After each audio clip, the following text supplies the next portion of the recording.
Mr. President, last week the Senate completed a critical task to support our national security.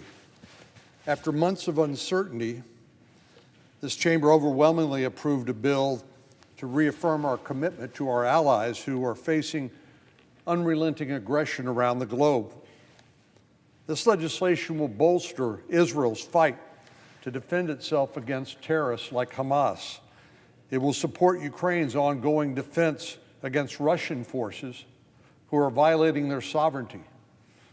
And it will help countries in the Indo-Pacific like Taiwan counter or deter, hopefully, Chinese aggression. America has always been known as one that stands by its friends and allies. That's actually one of the biggest differences between the United States and Russia and China. We have friends. We have like-minded allies based on our commonly shared values. Now, there are strategic shotgun marriages, which you see now between Iran and China and Russia, but nobody would mistake that for a shared value concept. It's just that they are arrayed against the United States. Enemy of my enemy is my friend, is the philosophy that they embrace. We have a long and proud history of defending democracy and standing up to adversaries, and I'm glad Congress approved this legislation to continue in that tradition.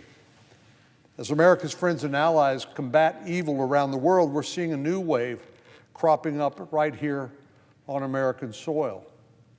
Since Hamas attacked Israel on October the 7th of last year, anti-Israel protests have taken place across the United States. For our country, protests are nothing new. In fact, they are privileged and guaranteed under the First Amendment to the Constitution. So impassioned debate is not a recent innovation, but there is a clear line between protesting and rioting, and an even clearer line between free speech and violence. And regrettably, that line has been crossed time again in recent months. Some Hamas sympathizers and supporters have used the guise of protesting to harass and intimidate Jewish students across the United States, and some of the most disturbing incidents have been those on college campuses. In the wake of October 7th, the campuses have experienced a wave of anti-Semitic attacks targeting their Jewish students. Last fall, for example, Jewish students at a small university in New York City sheltered in the college library as pro-Palestinian protesters banged on the doors and windows and chanted outside. Multiple students at Tulane University in Louisiana were physically assaulted during a tense protest, and a Cornell University message board was flooded with anonymous comments that threatened to physically harm any Jewish person on campus. These incidents highlight a dangerous resurgence of anti-Semitism that has spread like wildfire across college campuses. And too many people have tried to defend these attacks as constitutionally protected speech. I would hurry to point out that not everybody involved in these protests and this disobedience, civil disobedience, or even violence, are even students at these universities.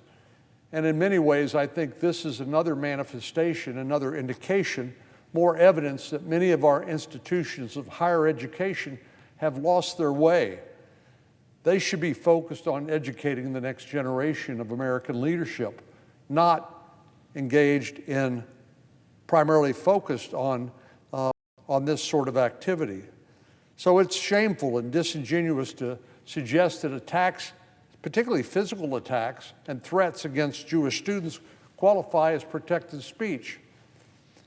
Because while, as I said, the First Amendment does protect speech, but it protects the right to protest peacefully. It does not give anyone the freedom to riot, to threaten or carry out acts of violence against other people, or to even violate the rules of their university. The Supreme Court has long recognized that neutral protections like time, manner, and place provisions do not violate the First Amendment, and those are the sorts of guidelines and rules that these protesters need to follow. And when they don't follow, then they should be held accountable for it. Sadly, pro-Palestinian groups are continuing to create a threatening environment by attempting to occupy and disrupt some college campuses. At Yale University, a Jewish journalist was attacked by a pro-Hamas mob while attempting to film a protest. She was stabbed in the eye with a Palestinian flag, and her attacker has still not been identified. This last weekend at Harvard, anti-Israel protesters raised a Palestinian flag in the place where the American flag should have been flying. Protests at the University of Southern California have created such serious safety concerns that the university actually canceled its main graduation ceremony. And some of the most alarming incidents have taken place at Columbia University, where pro-Palestinian students set up a tent encampment on the center of the campus. The situation has become so tense last week that a prominent rabbi urged Jewish students to leave campus and stay away for their own safety. And the situation grew even more dangerous overnight as an anti-Israel mob broke into an academic building and used furniture to barricade the doors. They shattered windows, hung pro-Palestinian banners from the building, and members of the building's maintenance team says he was briefly held hostage. These institutions are known as some of America's elite universities, but their response to these incidents has fallen far short. They've allowed protesters to break university rules, threaten other students, particularly Jewish students, and create a dangerous and hostile environment for their entire campus communities. Under Title VI of the Civil Rights Act, colleges and universities are required to provide an environment free from discrimination based on race, color, or national origin. So it's shameful that some of these so-called elite universities in our country do not take that responsibility seriously. Last week, protests erupted at the University of Texas in Austin, where I live. But I'm glad to say the response there was far different than what you've seen in many other parts of the country. As hundreds of protesters attempted to occupy the campus, the university hasn't wavered in its commitment to preserve a safe environment for all of its students. It recognized the danger that these demonstrations could pose to Jewish students, as well as disrupting the entire campus community that is, after all, dedicated to education. It's hard to get a good education if you can't go to class or you can't participate in activities on your own campus for fear of violence or threats. The University of Texas took swift action to break up last week's demonstration before things turned violent, and it's continued to do the same thing as the situation heats up this week. I'm going to commend my friend, UT Austin President Jay Hartzell, for doing what so many other college presidents have failed to do.